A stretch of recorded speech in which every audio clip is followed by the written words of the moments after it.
Today, we are announcing an indictment charging Raúl Castro and several others with conspiracy to kill U.S. nationals.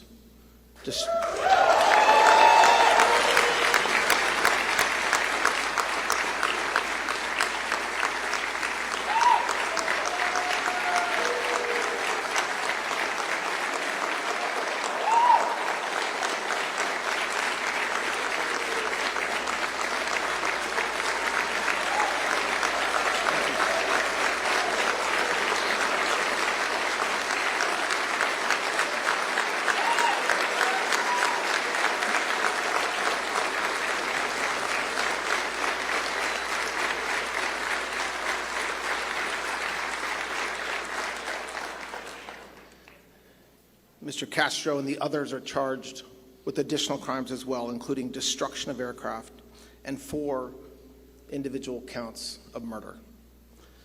The indictment was returned by a grand jury sitting in this district in Miami on April 23rd, 2026, and was unsealed today. For nearly 30 years, the families of 4 murdered Americans have waited for justice. On February, this is a story all too familiar. On February 24th, 1996, 2 civilian aircraft operated by Brothers to the Rescue were shot down over international waters by military aircraft from Cuba. 4 men were killed: Carlos Costa, Armando Alejandre Jr., Mario de la Peña, and Pablo Morales. They were unarmed civilians and were flying humanitarian missions for the rescue and protection of people fleeing oppression across the Florida Straits. As alleged in the indictment, Raúl Castro and 5 co-defendants participated in a conspiracy that ended with Cuban military aircraft firing missiles at those civilian planes and killing 4 Americans. Those are the allegations returned by a federal grand jury. My message today is clear. The United States and President Trump does not and will not forget its citizens.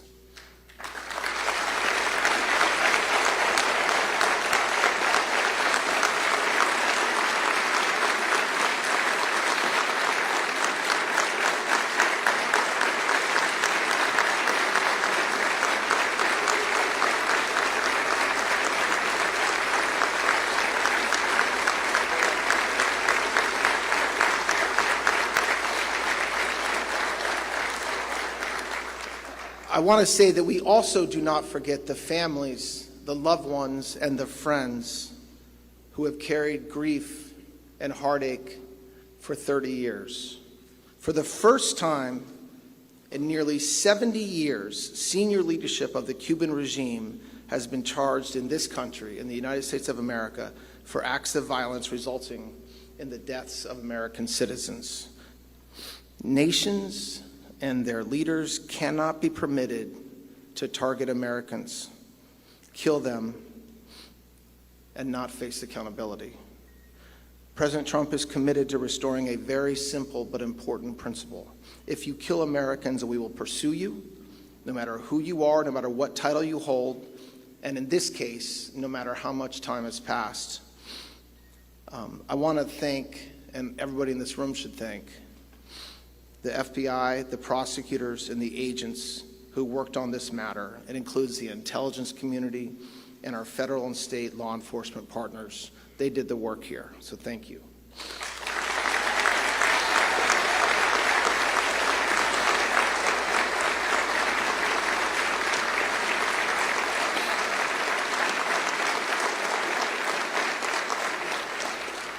There's a reason why myself and the senator and other leadership are here and not in Washington, D.C. to announce this indictment.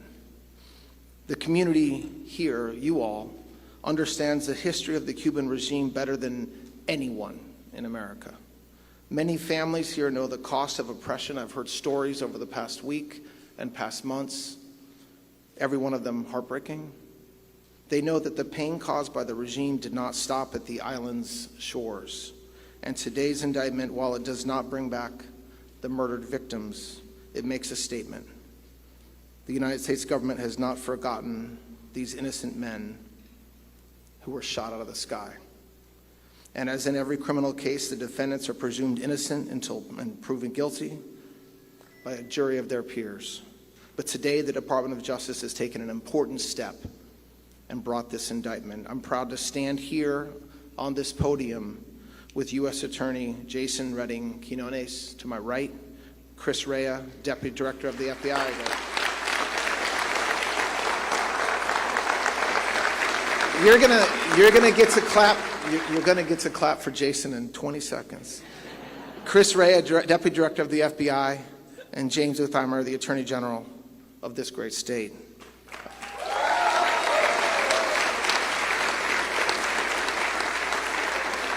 And your great U.S. Senator is here as well. She's very busy in D.C., but wouldn't miss this for the world. So thank you for being here, Senator Moody.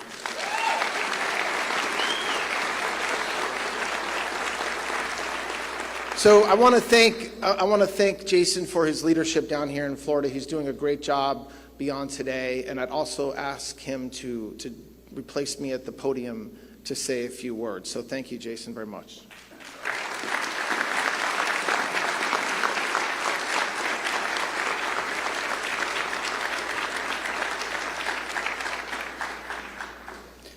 Good afternoon, and thank you all for being here.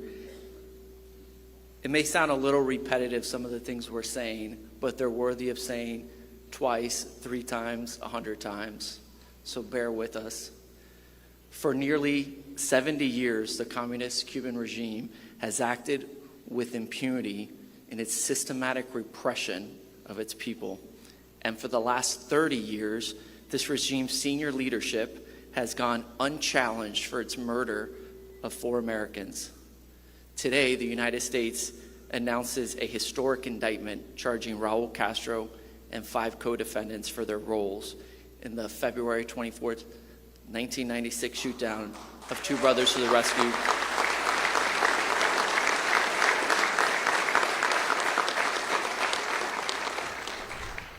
A Miami grand jury has charged these defendants with conspiracy to kill U.S. nationals, destruction of aircraft, and 4 counts of murder. The victims were 4 unarmed civilian pilots engaged in humanitarian work: Carlos Costa, Armando Alejandre Jr., Mario de la Peña, and Pablo Morales. They were not combatants, they were not armed, and they posed no threat. According to the indictment, Raúl Castro, then Minister of the Cuban Revolutionary Armed Forces, authorized and oversaw a military chain of command that ended with Cuban fighter jets firing air-to-air missiles at civilian aircraft over international waters. Those missiles destroyed the planes without warning and killed all aboard. For 30 years, the families have waited. The Miami community has waited, and our country has waited. Today is a step towards accountability. This is the first time in almost 70 years that a senior leadership of the Cuban regime has been charged in the United States for acts of violence resulting in the death of Americans. The passage of time does not erase murder. It does not diminish the value of those lives, and it does not weaken our commitment to the rule of law. Standing here in the Freedom Tower gives this moment added meaning. This is the Ellis Island for Cuban refugees. It was the main processing center for countless exiles who fled communist Cuba with the hopes of reaching the American dream. My own mother spent her first night in the United States in this very building. After fleeing brutal communist Cuba, like so many families in Miami, mine understands what it means to arrive here with little more than hope and a chance to rebuild under the protection of American law. That history reminds me of the duty we carry, a duty to seek justice for victims, a duty to stand with families who have carried this pain for decades, and a duty to make it clear that those who kill Americans cannot simply wait out American justice.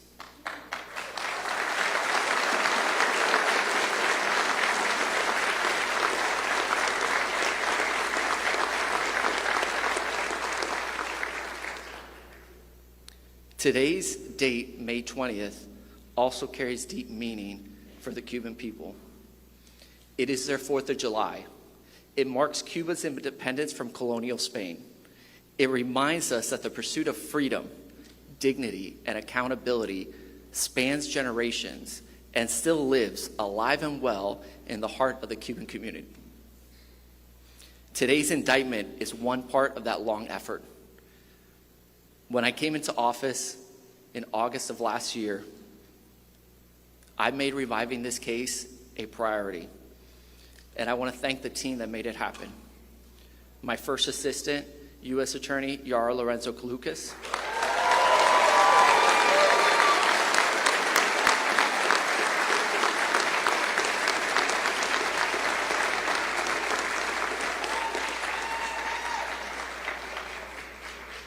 And my assistant United States Attorneys, Abby Waxman and Mike Gilfarb.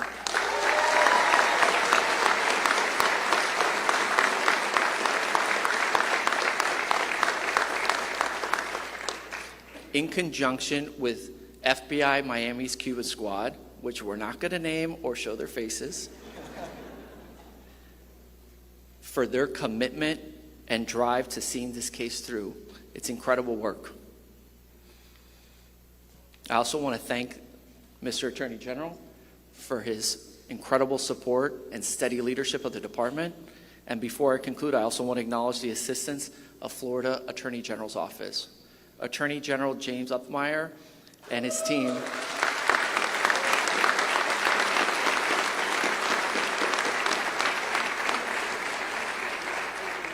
have been strong partners in this effort. Their support reflects the best of federal and state law enforcement working together in service of justice. With that, I turn the podium over to FBI's Deputy Director, Chris Rea. Thank you.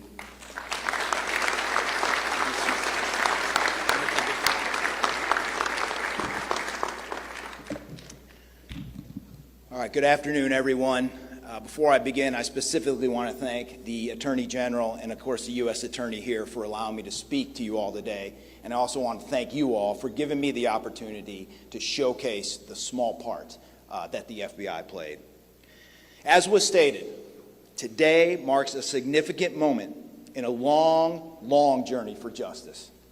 A journey that began 30 years ago with an unprovoked attack on American lives. 4 humanitarians were on a noble mission to help those fleeing oppression. Instead, their lives were violently taken in a reckless act by the Cuban regime. The FBI, the Department of Justice, and countless others never forgot them, and we never stopped hunting for the truth. Today's announcement shows that if it's 5 months, 5 years, 5 decades, we will keep pursuing you, and we'll keep pursuing anyone who intends to harm our citizens, and they will face American justice. I'd like to thank our dedicated special agents, our dedicated prosecutors, our dedicated intelligence analysts, and our dedicated professional staff, as well as our counterintelligence program, for never giving up. Enormous credit is due to the many teams across the 16 different FBI cases regarding this matter. The teams who have worked to hold members of the Cuban government's WASP network accountable. Our people have systematically and relentlessly searched for evidence, conducted countless interviews, and pieced together critical intelligence for nearly 3 decades. They turned dead ends into fresh leads. And over the years, that hard work has paid off with convictions of multiple operatives for activities related to that vicious shoot-down. The charges we announced today are only the latest milestone on that road to justice, a road paved with persistence, partnership, and extreme, extreme resolve. To anyone who spies on our country or harms our citizens, know this: the FBI, the Department of Justice, has a long memory. We will come after you, and we will find you.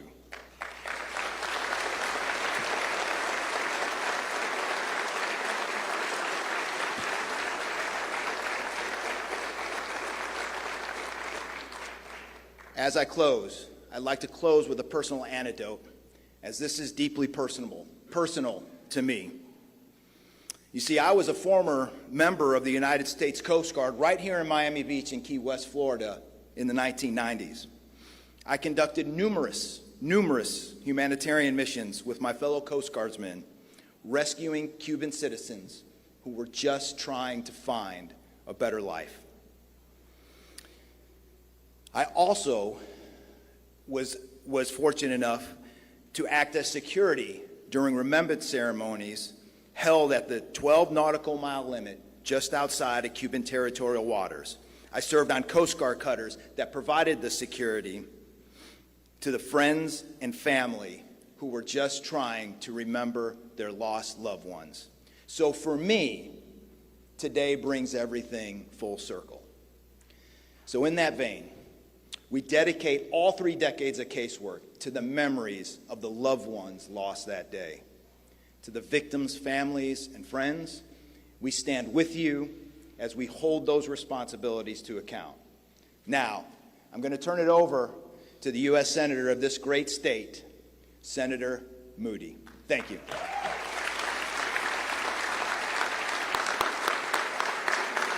What a day. What a day.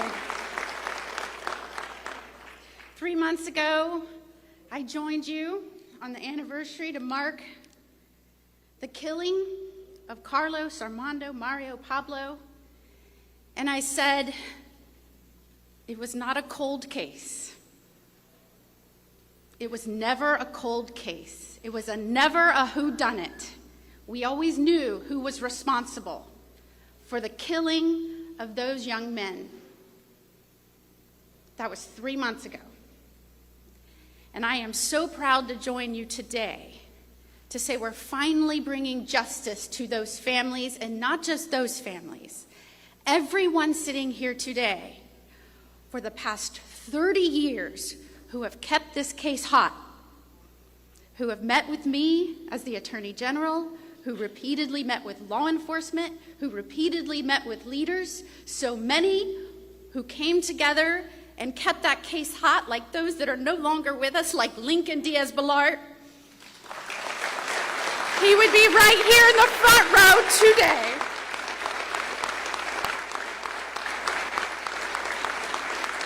They kept it hot. And just 3 months later, we are standing here on this important day when Cuba became a free state, a free people, to say we are living up to bringing accountability to the Castros and the regime that stole that independence. That's what we're doing today.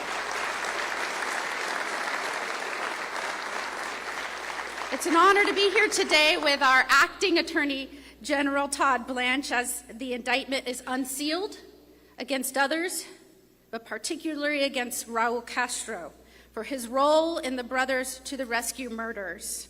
This moment has been decades in the making, and I want to thank all of the lawyers who read over all of the trial transcripts, the weeks and weeks of trial transcripts that put back together every piece of evidence and waited for that last piece of evidence to come into view and into your possession, and never gave up.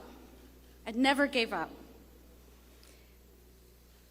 For so many Cuban families, they know you can never become complacent in defending liberty, in fighting for freedom. And Florida is the symbolism of fighting for freedom. We're in the beating heartbeat of that for this nation. So I thank you. Thank you for being here today and remembering what it's like to hold tyrants accountable.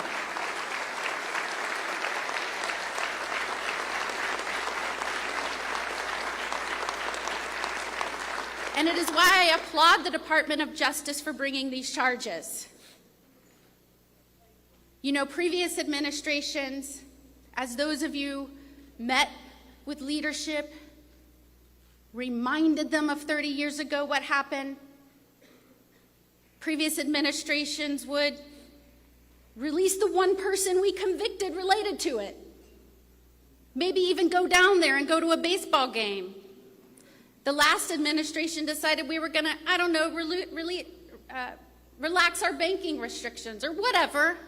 Maybe coddle them into freedom. But not this administration. They took the bold step of actually bringing accountability and understanding that accountability works.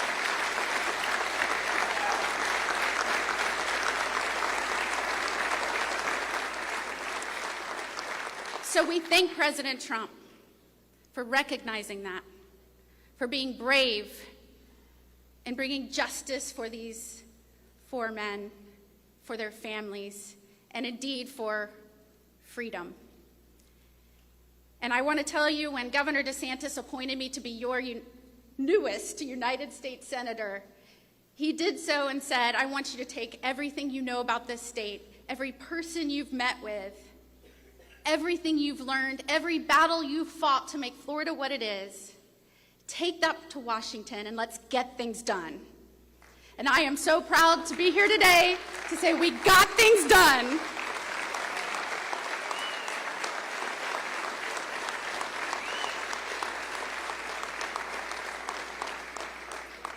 And so on today, May 20th, on the day that Cuba became a free and independent state, I would like to end my visit with you by reading the following. And it is a penalty sheet in the Southern District of Florida, United States District Court, advising that Raúl Castro will face count 1, conspiracy to kill U.S. nationals, facing a maximum term of imprisonment of life imprisonment.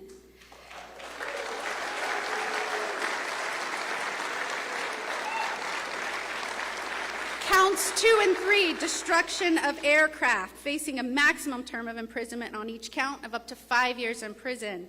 And counts 4 through 7, the charges of murder, facing a maximum term of imprisonment on each count of death or life imprisonment. God bless you. God bless this great free state of Florida and our United States of America.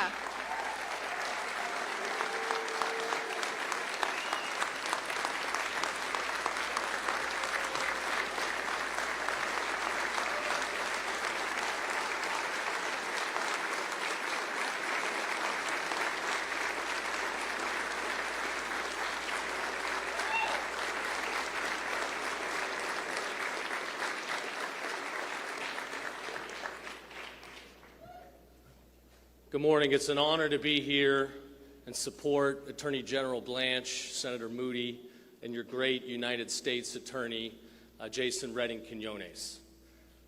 Communist revolution always begins with the same utopian lie, a classless, stateless paradise of abundance and freedom.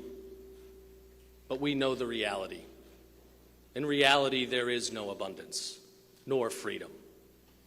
Rather, it obstructs individual personal property rights, suffocates merit, and centralizes total power in the hands of tyrants. We've seen what communism has brought us. Over 100 million people that have lost their lives, engineered famines, and the total destruction of human liberty. Just 90 miles from our Florida shorelines, the Castro family has ruled the island with an iron fist. For nearly 50 years, Raúl Castro directed the armed forces and served as chief enforcer. The very man who traded the promise of revolution for a prison state. And under his command and to this day, Cuba remains a dungeon. Political dissidents are ripped from their homes at night under fabricated charges. They're dragged through the streets, beaten, and imprisoned for decades. I know this pain is all too real for many of you in this room. The people have long suffered because of that communist regime. And today that hits very close to home here in the Freedom Tower with the brothers to the rescue. Raúl Castro ordered those fighter jets to shoot down unarmed civilian aircraft. It was not an accident. It was intentional, premeditated, state-sanctioned murder. And their criminal conspiracy violated Florida's sovereignty. They embedded spies here in Miami and across jurisdictions down into the Florida Keys, revealing the intelligence that would put these civilian aircraft in the crosshairs. And yet for too long, leaders in Washington looked the other way. They sat by idly. They even attended baseball games with the very man that directed the murders. Not anymore. We are blessed to have a president, Donald J. Trump,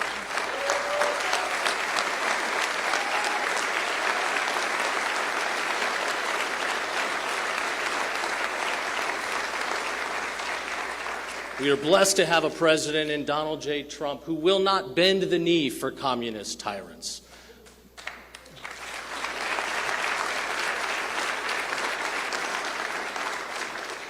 And we are blessed to have Attorney General Blanche and your United States Attorney that advance justice and rule of law and who are not going to politically weaponize government.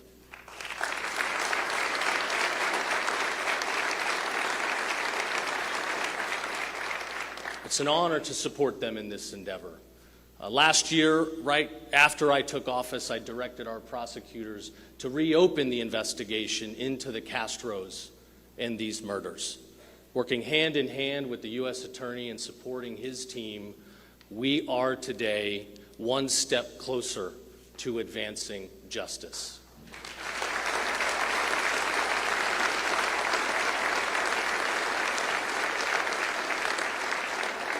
And the cooperation between the United States and state of Florida could not be more critical than today.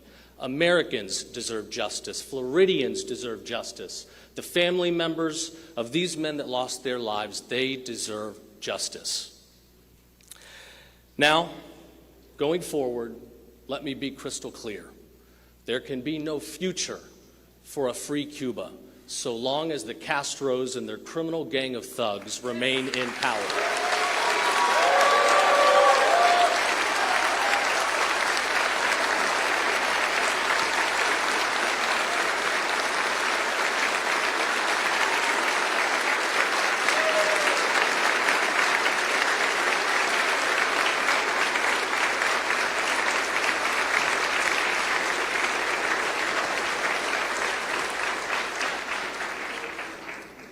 We now have the leaders that will pursue that which is right and just. That I know.